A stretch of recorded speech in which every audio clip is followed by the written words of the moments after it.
can't do anything without water.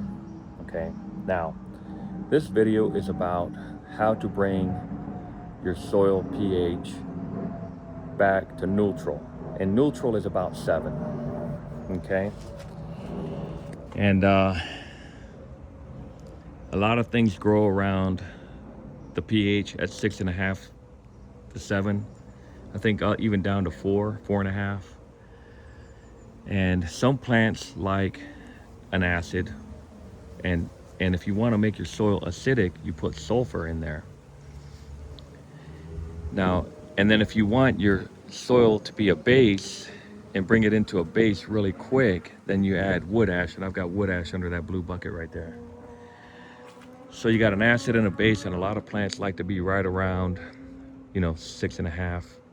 If you go with a pH of 6.5 to 7, a lot of stuff will grow. It'll not grow. Most of the stuff will grow. Okay. I think the blood in our bodies runs at a pH of 7.2. Your body's going to do everything. Your body's going to do everything it can to have your blood pH at around 7.2. I think it's 7.2. But anyways, I'm going to show you a new way that I'm going to do it to bring my soil pH back to neutral. Now, you could do it real fast. Like I could add wood ash, and it'll bring the pH back up. Because I was growing garlic in here. See my garlic? It's getting ready to harvest. See that guy? Wow, look at that. I don't know if you've seen that gecko running around in there, but let me show you. Let me give you an example real quick. So this is zucchini that I planted from seed about, I don't know, I think maybe 2 or 3 weeks ago. I can't remember. There's so much going on that you can't remember everything. But so anyways, I started these from seeds in these starter pots that I have the okra in right now. And the exact same plant. Okay. Now that soil right there has been amended with compost and, plainly just compost. And I threw a little bit of fertilizer in this time. But this soil right here was set up to grow onions. And onions like the soil, I think, a little bit towards the acidic side. Like potato, well, I'm not sure. Anyways, I put sulfur in here. And, but look at the zucchini. I mean, look how weak that looks. See, the leaves are kind of like yellowish. And then here's another one over here. Right here. The leaves are, they're not good. Okay, so what I done was, so this is how you do it. Oh, dang, I don't have my shovel. So you take your little cultivator, little tool right here, right? And you just kind of like go like that all around it. Right? Oh man, got a little onion there. See that? That's food. I'll put it over here, get it later. But my potato plant starting to turn yellow. So anyway, so you roughen up your soil, right? And then, man, I don't have my shovel with me, but let me go ahead and get this. Trying to show you all.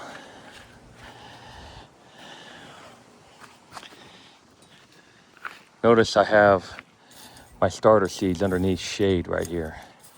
See that? You don't want that soil to dry out. If the soil dries out before the seeds germinate, you forget it. Your plants aren't going to make it. But anyways, so I went over to my compost area, and I got some soil right there. And I'm just going to go ahead and cover this plant with it. See that? Man, this soil smells really good. And this has got everything in it. See, there's even a piece of wood in there that's rotting. Got eggs in there, everything. I'm just gonna cover these plants with it. See that? Now, you can do it really fast with, with using, look, there's an eggshell right there. You could do it really fast using eggshells or wood ash or sulfur, or you can do it this way. Now I'm going to take the rest of this bucket right here, compost, and I'm going to evenly spread it around all that zucchini right there. And then I'm going to get some of that black mulch and cover the whole thing. But without the proper soil pH, you're not going to get anything to grow right. You're going to have a lot of bad luck. All right. Can't wait to get my crawdads when the season kicks in. I'm going to throw them in here and give them a second chance at life to survive. But I'm going to have to beef this up to keep all the animals out.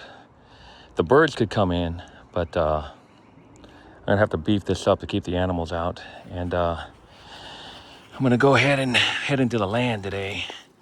Got to do a lot of work out there, but I got to plant this right here. This is, hang on. Oh, this right here is, you know what that is? These are sweet potatoes. I'm going to put them in the empty spaces. So you probably see a video on that in a day or two. But anyways, I got a lot of stuff growing in here. I got the sugar beets. I have one sweet potato growing in there. Right here, see it? It's a nice little habitat in the morning. There's all kinds of birds in here, and they eat the leaves, the sugar beet leaves. Really tiny little birds. But you got to understand the importance of soil pH. Now I've got those instruments to measure that stuff, but if you've been doing this a while, you could just look at the soil, look at the plants, and you could tell that what you need to put on there. Compost works pretty good. Let me show you my pit. And it's gonna be rough tomorrow. And this is the way you look. You look real sweaty and stuff when you got to do this kind of work, and ain't gonna be nothing easy about it. If it really goes down, having your own compost pit is going to be very, very important. And I just turned it all over. I've got some leftover material right here that I could spread on the garden. I've already got it on top there. And I'm doing cold compost. I'm not doing like super hot compost. I'm doing, like cold compost, because that way there's still a lot of energy left in the soil, microbes and stuff. But compost, very important. It'll bring it'll try to bring your pH on your soil back to neutral. All right, see y'all later.